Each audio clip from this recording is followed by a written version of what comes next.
దాకా నాకు అది అంతు చెక్కనది హోటల్లో కూర్చోవడం అనేది గ్రేట్.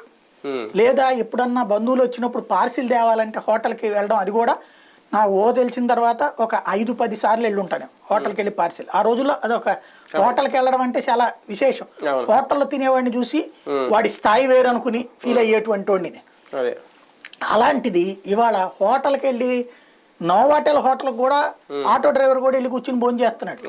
ఏముంది సంపాదించిన డబ్బులు ఈ నెలలో సంపాదించాం కదా 10,000 ఎళ్ళో రోజు చూద్దాం, దాంట్లో కూడా ఎంజాయ్ చేద్దాం అనేటువంటి స్టేజ్లో ఉన్నప్పుడు ఇదెందుకు, రేపటి ధైర్యం ఉంది, రేపు నాకు వస్తుంది అనేది, సంపాదించుకోగలంలే అనేది ఈ ధైర్యాన్ని ఇస్తున్నాడు మోడీ.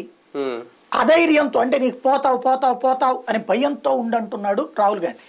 కాంగ్రెస్ ఆలోచించాల్సింది సంస్కరణలకు సంబంధించినటువంటి మార్పు. నిజంగా కాంగ్రెస్ తెలివైనదైతే, నాలాంటి అయితే నేను సలహాదారుని అయితే చెప్పేది ఏంటంటే ఈ పెచ్చ స్టేట్మెంట్లు, అదేది దాని పేరేంటి, మతపరమైనటువంటి దిక్కుమాలిన స్టేట్మెంట్లు కాకుండా కూల్గా చేయాల్సింది నిజమైన మధ్యతరగతి బాధితుడు అవుతున్నాడు ఇప్పుడు. ఫర్ ఎగ్జాంపుల్ ఇవాళ మనం ప్రతి ట్రాన్సాక్షన్ డబ్బులు పిండేస్తున్నాడు బ్యాంకు.